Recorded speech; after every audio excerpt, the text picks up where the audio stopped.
So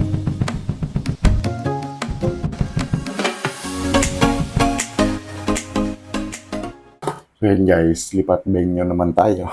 Dito tayo sa may dining table natin para sa breakfast. So yan, papakita ko sa inyo kung ano yung breakfast, kung ano yung prepare ko. Pero nabanggit ko na siya kanina.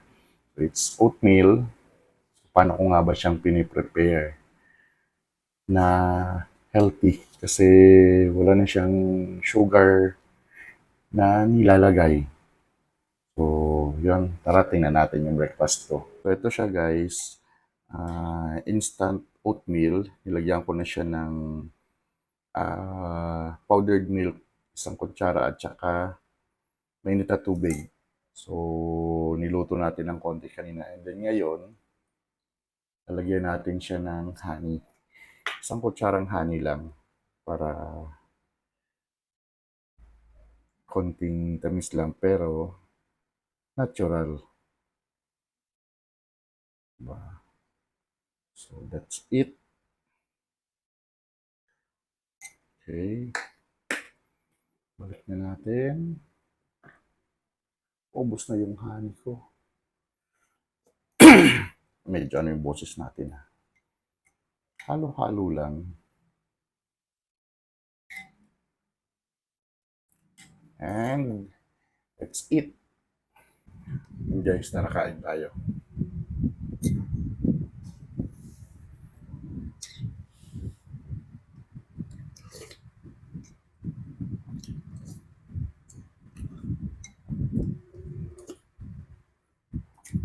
Sabi niya, yung ano siya eh, yung buo-buo pa siyang oatmeal.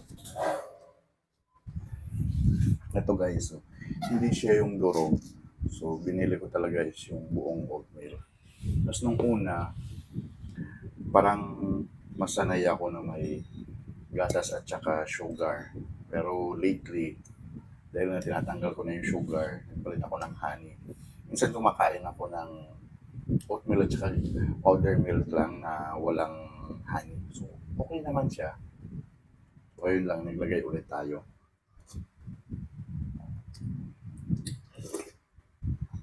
Malamig na.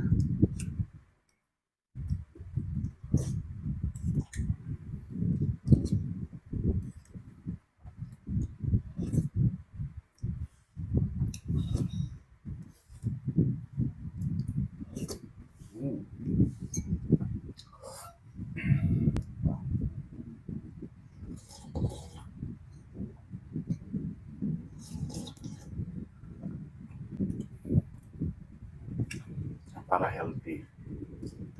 Then, maligaw-gab na tubig.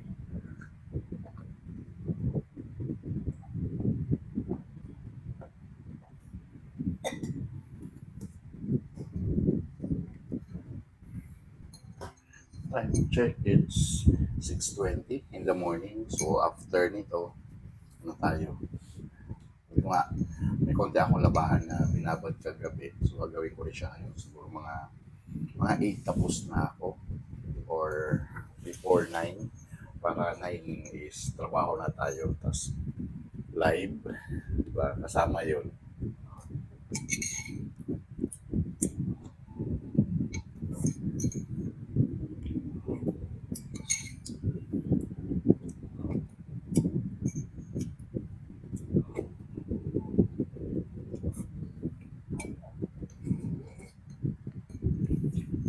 Kumukulo yung sigmura ko.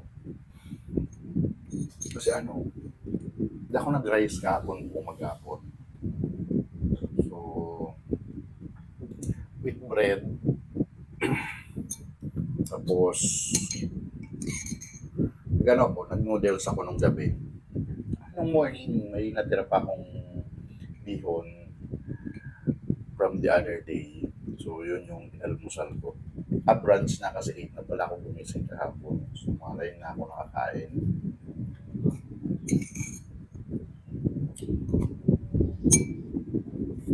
Guys, maubos na.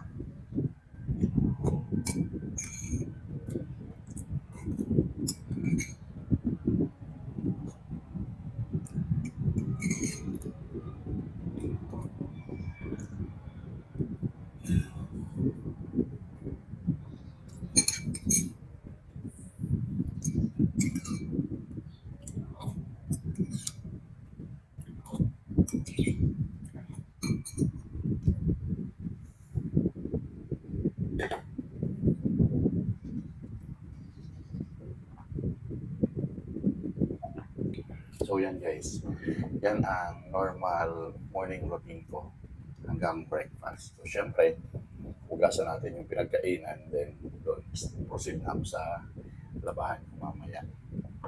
So yan, hopefully may na-share ako sa inyo. And lalo na doon sa morning na ginagawa ko talaga, hopefully may napulot kayo na pwede nyo ring magawa at pwede nyo rin maging habit in the morning. So, for now, dyan po muna tayo si Lakotianong Advisor. Paano nga ba siya sa umaga? Thank you and have a great day sa bawat isa.